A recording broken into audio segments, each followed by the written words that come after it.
Hello friends, welcome to my channel. आज हम discuss करेंगे कि 2026 का जो नया बजट आया है गवर्नमेंट के थ्रू, उसमें क्या चेंजिंग की गई है और कौन से बोनस हैं जो कि 2026 में आपको मिल सकते हैं। एक 500 यूरो का बोनस है और इसके अलावा कुछ और बोनसेस हैं, उसके बारे में बात करेंगे।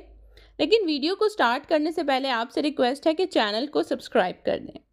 तो आज की जो पहली न्यूज़ जो हम शामिल करेंगे वो है इटालियन नेशनैलिटी का जो लॉ चेंज हुआ है उसके बारे में। और इसका फ़ायदा उन लोगों को होगा जो इटली में नहीं रहते और वो पासपोर्ट अप्लाई करना चाहते हैं। मतलब अगर कोई शख्स इटली में रहता है और उसके पास पासपोर्ट है और उसकी फैमिली किसी और कंट्री में रहती है जैसे कि पाकिस्तान, इंडिया, और वो अपनी फैमिली का पासपोर्ट अप्लाई करना चाहते हैं अपने बीवी बच्चों का, तो पहले ऐसा रूल था कि उनको इटालियन एम्बेसी जाना पड़ता था और वहाँ फाइल सबमिट होती थी और ये प्रोसीजर बहुत ही ज़्यादा स्लो था, टाइम टेकिंग था। अब इस चीज़ को चेंज किया गया है और नया ऑफिस बन रहा है जिसका नाम है मिनिस्ट्रो इंटरनल अफेयर। और अब वो लोग जिनके पास पासपोर्ट है और अपनी फैमिली का भी पासपोर्ट लेना चाहते हैं तो उधर जाकर फाइल को सबमिट करेंगे। और इसकी एक ही रीज़न है कि ये जो प्रोसेस है जो पहले बहुत टाइम लगता था, बहुत टाइम टेकिंग था, उसको जो है वो फास्ट किया जाए। तो अब इससे ये होगा कि जो भी लोग अपनी फैमिली को इटली बुलाना चाहते हैं और स्पेशली पासपोर्ट दिलवाना चाहते हैं इटालियन, तो उनके लिए जो है ये प्रोसीजर आसान हो गया है। अब शामिल करते हैं अपनी न्यूज़ में कुछ बोनसेस के बारे में जो कि 2026 का जो बजट आया है उसमें शामिल किए गए हैं। तो पहले बात करते हैं 2.4 बिलियन का फंड जो है वो हॉस्पिटल्स के लिए रखा गया है। और जो लोग हॉस्पिटल्स में काम करते हैं तो उनकी सैलरी जो है वो बढ़ाई जाएगी 2026 में। इसके अलावा न्यू जॉब्स जो हैं वो हॉस्पिटल्स में उसका इजाफा किया गया है।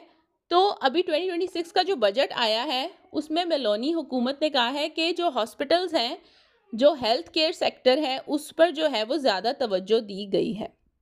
इसके अलावा बात करते हैं 500 यूरो का बोनस किन लोगों को ये मिलेगा और इसके क्या रूल रेगुलेशंस हैं। तो इस बोनस का नाम है कार्ता डेडिकाता इत्ते। तो ये बोनस जो है उन लोगों को मिलेगा जिनके ईज़े 15,000 यूरो से कम है और ये उनको दिया जाएगा जो कि पहले गवर्नमेंट से कोई हेल्प, कोई बोनस, कोई फंड नहीं ले रहे, जैसे कि नास्पी या असेनियो इंक्लूसियोने।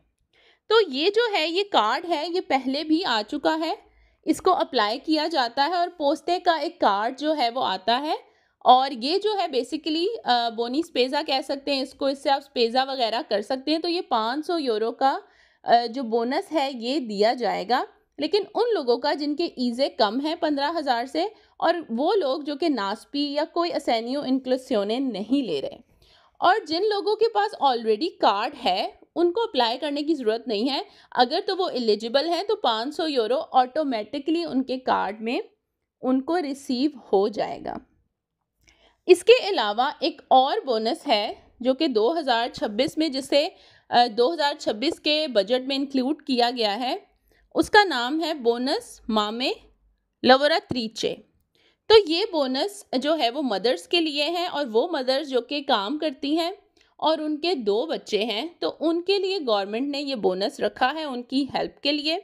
लेकिन इसकी कुछ शर्त है कि जो रेडितो है उनका वो 40,000 से कम होना चाहिए और उनके जो मिनिमम बच्चे हैं वो 2 बच्चे हो और वर्किंग वुमेन्स हो, जो काम कर रही हैं लेडीज़, उनके लिए ये बोनस है। और ये बोनस जो है मंथली 480 से 720 तक मिल सकता है। तो ये बहुत ही अच्छी न्यूज़ है और ये वर्किंग वुमेन्स को इसलिए दिया जाता है क्योंकि कुछ मदर्स जो हैं वो बच्चों की देखभाल के लिए उनको डे केयर भेजते हैं या फिर घर पर भी कोई नैनी वगैरह आती हैं, तो जो उनको सैलरी देनी होती है उसके लिए गवर्नमेंट जो है वो वर्किंग वुमेन्स की हेल्प करती है। इसके लिए इस बोनस को रखा गया है। तो ये उन्हीं को मिलेगा जो कि जॉब वगैरह करती हैं। अगली न्यूज़ है हमारी पेंशन जो लोग लेते हैं उनसे रिलेटेड। तो पेंशन से रिलेटेड ये बात बार बार आती है कि उसकी एज को कम किया जाए 67 से एज लिमिट कम की जाए और थोड़ी जल्दी पेंशन दी जाए।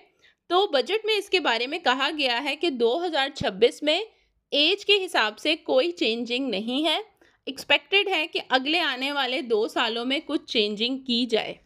लेकिन यहाँ पर एक अच्छी बात यह है कि पेंशन जो है वो 20 यूरो बढ़ाई गई है, जितनी मिल रही है उसमें 20 यूरो का इजाफा किया गया है 2026 के बजट में। इसके अलावा एक और अच्छी न्यूज़ वो ये है कि जो जिनके पास फर्स्ट हाउस है वो जो है काउंट नहीं किया जाएगा ईज़ो में, अगर तो उस घर की कीमत 1 लाख से कम है। तो ये एक अच्छी बात है, क्योंकि अगर घर को काउंट किया जाए ईज़ो में तो फिर आपके ईज़े ज़्यादा बनेंगे, तो इससे जो है आप बहुत सारे बोनस के लिए एलिजिबल नहीं रहते। और अगर ईज़े बढ़ते हैं तो काफ़ी ज़्यादा चीज़ें जो है आपके लिए डिफ़िकल्ट हो जाती हैं। तो वो कहते हैं कि फर्स्ट होम बायर मतलब जिनका एक ही घर है, पहला घर है, तो उसको जो है उसकी जो अमाउंट है वो ईज़ो में काउंट नहीं की जाएगी, जो कि एक बहुत ही अच्छी बात है। इसके अलावा जो है ओवरऑल 2026 का जो बजट है उसमें ये कहा गया है कि शुगर टैक्स और प्लास्टिक पर कोई टैक्स नहीं है, और ज़्यादातर एम्फसाइज जो है वो किया गया है फैमिली बोनसेस के बारे में।